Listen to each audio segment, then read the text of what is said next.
Tingnan nyo guys, oh. The lighthouse. Nag-iiba-iba yung kulay. Iba, parang nasa ibang bansa. Ayan, kulay blue.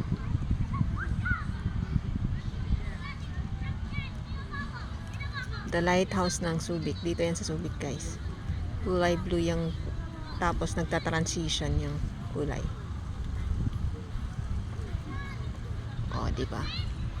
That is kulay red and violet.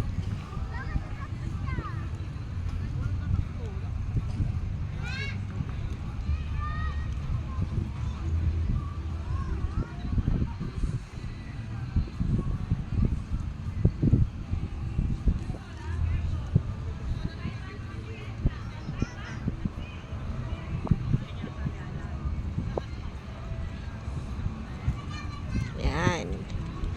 Red na red yan guys. The lighthouse.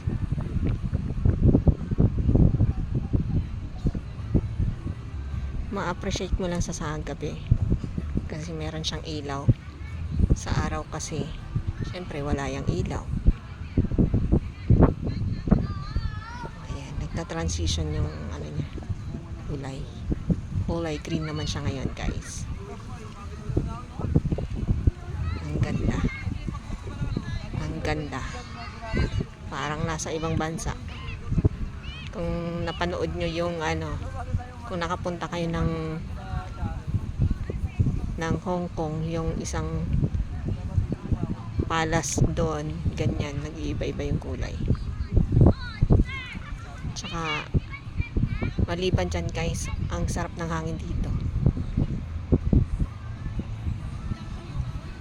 Diba, ang ganda. Tapos ang ganda ng hangin, ang sarap ng hangin dito guys kasi open siya. Open field, pero gabi kasi guys kaya hindi mo masyado makita. Pwedeng mag-camping dyan, oh. May nag-camping, hindi masyado mo makita. Ayan, may nag-camping dyan, oh. Ayan, oh. Hindi lang masyado makita kasi madilim. Malaki yung field guys, malayo pa yung shoreline, kaya yan, kaya malakas ang hangin. Wala pang sagabal na establishment.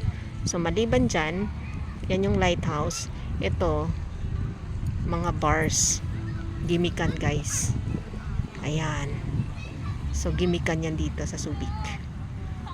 Yan. Pwedeng mag ano dito. Yan, may mga pwedeng mag picnic. Open field kasi. At pwede ka namang mag ano dyan, pumunta sa mga bars kung gusto mong mag bar. Maraming bars dyan guys. So ayan, ang ganda ng The Lighthouse.